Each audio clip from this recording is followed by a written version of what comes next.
Hi everybody, for my project I decided to make the concept for a game called To Ashes You Shall Return, which is about exploring immortality when your soul can't die but your body continues to decay.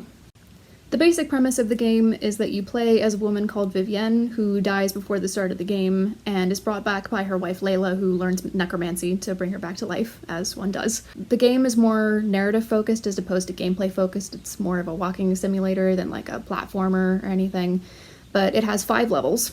And in the first level, you walk around as Vivienne in her normal human form as she comes back to life.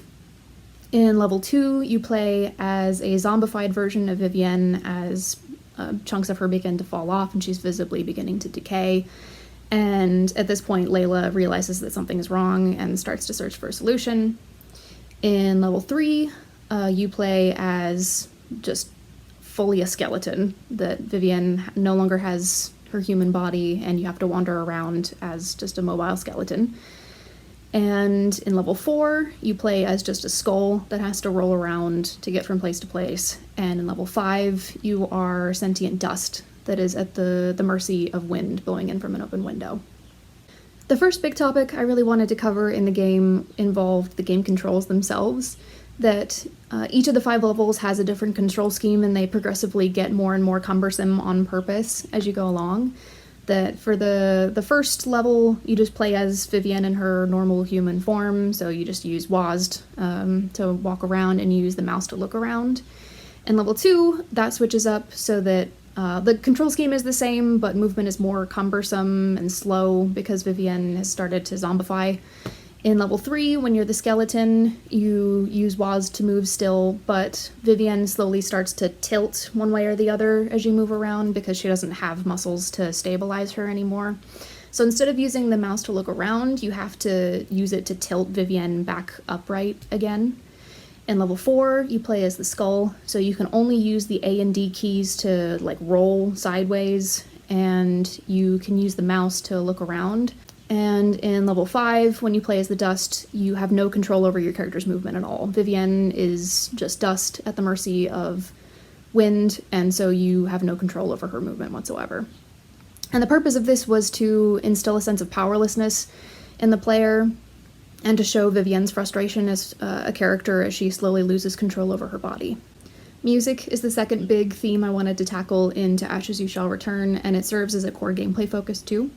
So as you go through each level, Vivienne is walking through an invisible maze and is guided only by the sound of her wife Layla singing. And so it serves 2 purposes: to establish the connection between the 2 characters and that Vivienne views Layla as a source of comfort and her voice is literally guiding her home, but it also serves as a sense of irony that Layla bringing Vivienne back to life was what doomed her in the first place, and so her song guiding her back also serves as an antagonistic role as well. Alright, now for the juicy narrative elements that I wanted to include in the game. So the third big theme I wanted to talk about was death, which obviously death is a big part of the game. The whole plot centers around Vivienne dying and then getting better, temporarily. So I think a lot of us grew up on the idea of vampires and undead from Twilight of, they're sparkly and beautiful, and I wanted to tackle a type of immortality where the premise is, oh, you can't die. It's, no, you can't die. That the player doesn't have any fail state that they can reach in particular. Even if Vivienne, falls over during the skeleton level, the player just has to mash a button to get her back up.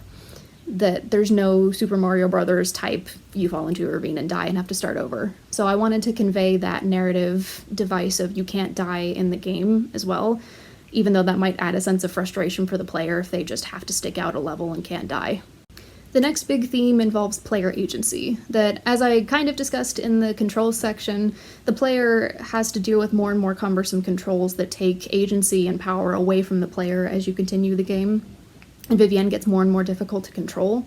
But there are 2 actions specifically toward the end of the game that I wanted to give some of that agency back. So at the end of level 4, in a cutscene, you see Layla frantically searching for a solution to Vivienne's immortality, and she just breaks down crying.